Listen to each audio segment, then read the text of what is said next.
મારું રાખે ને એટલું તો મારું રાખે. આવો બાપ સંગચ્છત્વમ. નાના મોટા કારણો હોય, સંસ્થા બાંધીએ એટલે નાના મોટા કારણો હોય જ. એ બધાને નહીં ભૂતકાળમાં જવાનું, આમ કરશું તો ભવિષ્યમાં શું થશે એમાં નહીં જવાનું. પછી ગોંડલમાં આવી કથા થાય કે ન થાય કોને ખબર. માટે અવસર માણી લો.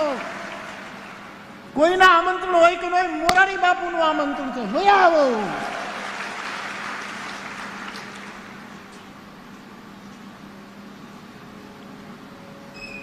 બાકી તો આપ દયાળુ છો બધા, બરાબર મુરદાસ બાપુ?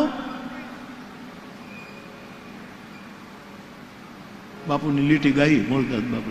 કાલે એને સરસ કહેતા હતા કે મેં જાજલ ખંખેરી અને મારા ગુરુરામને બેસાડવા માટે જાજલ ખંખેરી અને આમ પરખી પાથરી કે એમાં ક્યાંય રજોગુણ ન રોગ. સાધુનું આસન રજોગુણી ન હોય. જાટકી એટલે રજ કાઢી એટલે રજોગુણ કાઢી નાખવાનું. મેં હરીન્દ્રભાઈ દવેને કીધું, મને કે બાપુ આ પધરામણી શબ્દ તો મેં કીધું પધરામણી શબ્દ બહુ ઉત્તમ છે, મારો વાલોજી આવ્યાની વધામણી છે, પરંતુ કાલાંતરે પધરામણી શબ્દ રજોગુણી થઈ ગયો એટલે મને નથી ફાવતું. હરીન્દ્ર દવેને મેં કહ્યું મને થોડોક રજૂ કે ભાઈ આવું આસન પાથરો, આરતી કરો, પૂજા કરો, ફલાણું કરો, આ કરો, એ થોડુંક રજોગુણ લઈ ગયા એટલે મને વ્યક્તિગત રીતે ને. બાકી તો જાજમ પાથરીને રજોગુણ ખંખેરી અને આપણે આપણા ગુરુઓનું પૂજન કર્યું છે. સાહેબ આ આપણો દેશ છે.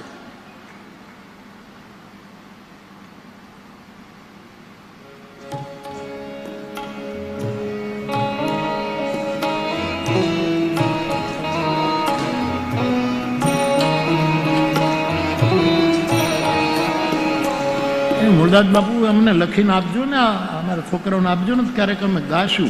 એમને હંગરી રાખશો તો પડ્યું રહેશે બાપુ. હું તો આનંદ કરું. મને એક જ લીટી આવે છે, સીતારામના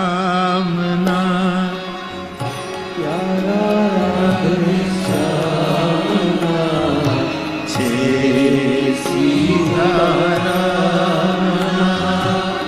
પ્યારા દેશ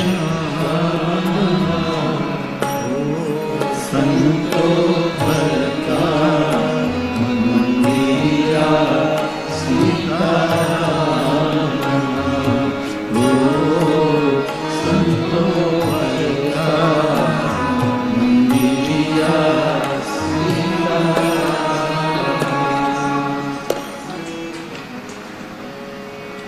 ગોંડલમાં પાછી કોઈ પણ કથા થાય આના કરતા હવાઈ થાય એવું હું ઈચ્છું, પણ અત્યારે જે થઈ ગયું એવું તો કદાચ ન પણ થાય. એટલા માટે અવસરમાં આપણે બધા મોતી પરોવી લઈએ. ત્રિકમે તોડી નાખ્યા તાગડા, રાવત ભગત બોલ્યા. ત્રિકમે તોડી નાખ્યા તાગડા, રાવત ભગત બોલ્યા.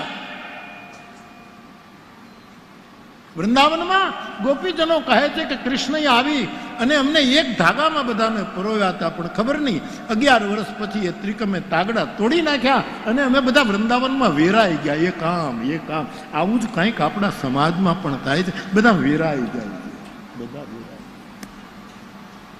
કોઈક 2 મણકા લઈને વયો ગયો ને કોઈક 3 મણકા લઈ 108 ભેગા કરવા પડશે સાહેબ. તે દિવસે આપણું 108નું બિરુદ ધન્ય બનશે. ત્રિકમે તોડી નાખ્યા તાગડા. એ બધા રાવત બાપાનું ભજન છે, પદ છે, બહુ સરસ. એક જ ત્રાગામાં પરોવ્યા ગાયો, ગોપાળ, આ બધાને એક જ પરોવ્યા, એવું એમનું એક પદ છે. આપણે એક થઈ ગઈ. આ રાષ્ટ્રને સાધુની એકતાની બહુ જરૂર છે, બહુ જ જરૂર છે. અને સમાજ જો મને તમને સાધુ કહેતો હોય તો આપણે અવસર ચૂકવો ન જોઈએ. જે હરિ આપણા માટે અવતાર લેતો હોય, પરિત્રાણાય સાધુના, ત્યારે સનાતન ધર્મને ચૂકતો આ સમાજ એનું પરિત્રાણ કરવાની આપણી ફરજ છે સાહેબ. આપણે ઉભા રહેવું પડે. આ 3 વસ્તુ આજે આપણે બુદ્ધ પૂર્ણિમાએ થાય તો કરીએ. 1000 વૃક્ષ રોપીએ. પાછું એને પાણી પાવાનું હોય. વાડ કરવાની, બધું પાછું કરવાનું. 100 કરોડ લોકો હનુમાન ચાલીસાનો પાઠ એક જ વખત ડેઈલી કરે. જ્યારે કરવું હોય ત્યારે ડ્રાઈવ કરતા કરતા કરે, હળો હાંકતો કરે, પાણી ભરતા ભરતા બેન કરે, પોતા કરતા કરતા પતિ કરે. જે રીતે અનુકૂળ પડે એ રીતે શિક્ષક બાળકોને સમયસરનું નિયમપૂર્વકનું હોમવર્ક આપીને છોકરાઓને કંઈક તમે આટલું લખી નાખો, ત્યારે શિક્ષક બેઠો બેઠો હનુમાન ચાલીસાનો એક પાઠ કરી લે. તલાટી કમ મંત્રી હનુમાન ચાલીસાનો પાઠ કરે, બીજું કાંઈ કરવા કરતા એ હનુમાન ચાલીસાનો પાઠ કરી નાખે. દેશના નેતાઓ, દેશના વડીલો, આપણા અગ્રણીઓ, આપણા આદરણીય મહાનુભાવો, સર્વ ક્ષેત્રના લોકો અને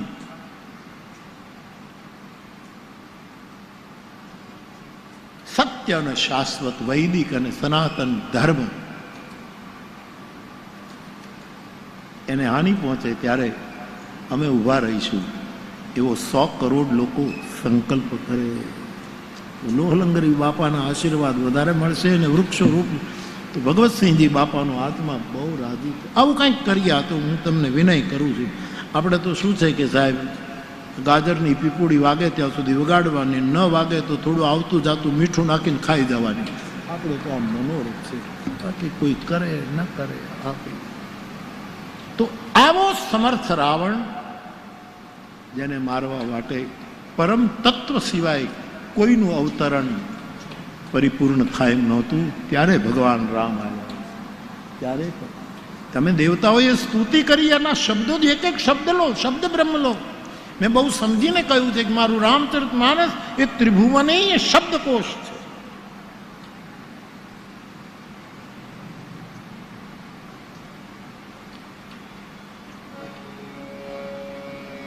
જય જય સુરનાયક જન સુખદાયક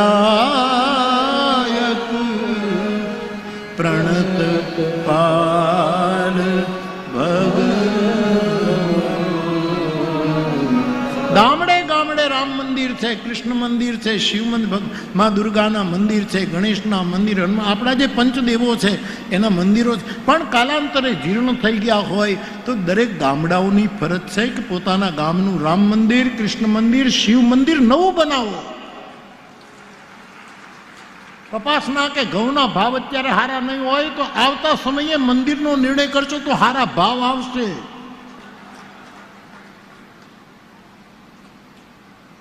આ થવું જોઈએ. આ સનાતન ધર્મની આપણા આશ્રમો ગાયોની સેવા કરતા હોય, રોટલો આપતા હોય, બીમારોની સેવા, બધા જ સાધુ સંતો બેઠા બેઠા કંઈક ને કંઈક એના એવી પરોપકારી સંસ્થાઓની પાસે જઈને એને માંગવું ન પડે એવી રીતે એની સેવા કરતા થજો. આ બધી બહુ જરૂર છે. મને ઘણા ચિઠ્ઠીઓ લખે છે કે બાપુ આપે ખાલી કીધું આ હેત માટે, જેને હેતુ નથી આ કથાનું કોઈ, પણ લોલંગરી બાપાના સ્થાનમાં નક્ષત્ર ચાલે છે એના પહેલા માટે હેત વરસાવવું. મને ઘણા પૂછે છે કે બાપુ અમે હેત વરસાવી જ નાખો, હવે 3 દિવસ બાકી છે, વરસાવો. એવું રામ તત્વ અવતરિત થયું. કારણ કે રાવણ કેવો, રાવણના જેવું, એની કઈ તુલના નથી શકતી. 1,00,000 કંસ અંદર હમાઈ જાય ને તો એ રાવણ ન થાય. રાવણ ગજબ છે સાહેબ, ગજબ છે.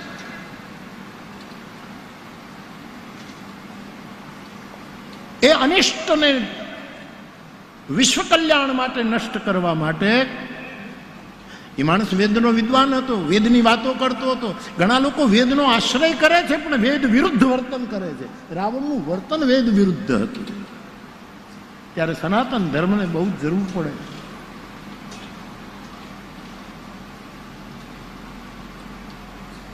બાપ એવું પરમ તત્વ જેને માલ્યવંત રાવણને કહે છે, મંદોદરી રાવણને કહે છે તમે રામ ભજો, રામ ભજો. વાલ્મીકીમાં એ વખતે રામને વિષ્ણુના અવતાર તરીકે સ્વીકારવામાં આવ્યા છે. એમ કહેવામાં આવ્યું વાલ્મીકી, રામ તમારી સામે આવે તો સમજો ઇન્દ્ર આવ્યો છે, રામ તમારી સામે આવે તો સમજો રુદ્ર આવ્યો છે, રામ તમારી સામે આવે તો સમજો તમામ દેવતાઓ આવ્યા છે. રામમાં બધા દેવતાઓનો નિવાસ છે, જગ નિવાસ તુલસીનો શબ્દ, આખું બ્રહ્માંડ એમાં સમાહિત છે. એવી રામકથા ગોંડલમાં મંડાણી છે. ત્યારે 100 કરોડ ઝાડ રોપીએ, 100 કરોડ હનુમાન ચાલીસાના પાઠ કરીએ અને આવું કંઈક કરીએ. તમે કહેશો ક્યાં ઝાડવા આવવા, કોઈના માથા ઉપર નહીં.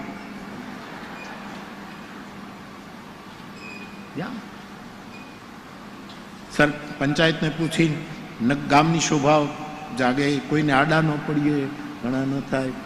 ઘણા લોકો તો એટલે ઝાડ નથી વાવતા, પછી ત્યાં ગાયું ને ભેંસો આવીને બેસે એટલે એલા પણ ગાયું ને ભેંસો બેસે તો તે વાયુ છે તો બેસે. ઘણા આની બીકે તે નથી વાવતા. આવું કંઈક કરીએ, ગોંડલની કથામાંથી કંઈક પરિણામ લાવીએ.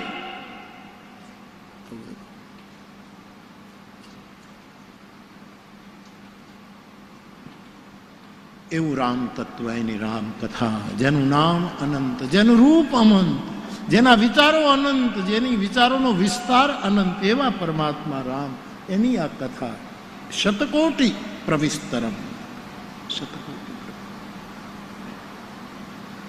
તો બાપ, એ રામકથામાં શિવ વિવાહની કથા કરવાની છે અને શિવ વિવાહ પછી ભગવાન રામના પ્રાગટ્યની કથા ગાવી છે.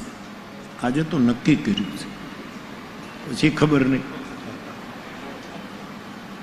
આટલા વર્ષો પછી પણ હું કહું છું, મારું નક્કી કરેલું કાંઈ થતું નથી. હું નક્કી જરૂર કરું કે ત્રીજે દિવસે રામ જન્મ કરી નાખવો જોઈએ, જેથી કરીને બીજા પ્રસંગોને થોડોક નાનો મોટો ન્યાય અપાય. પણ ખબર નહીં, પછી અહીંયા બેઠા પછી કંઈક જુદું જ થાય. પણ આજ તો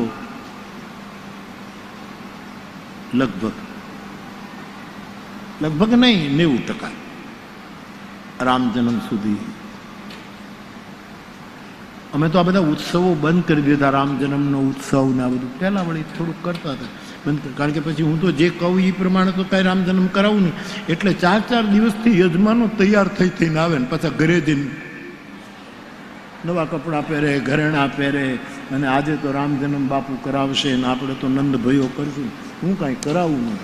એટલે કોઈને કાંઈ તૈયારી કરવાની રહેતી જ નથી સાહેબ. અહીંયા ગમે ત્યારે રામ તો ગમે ત્યારે પ્રગટે સાહેબ. જે દિવસે આપણામાં રામ પ્રગટે તે દી રામ નવમી.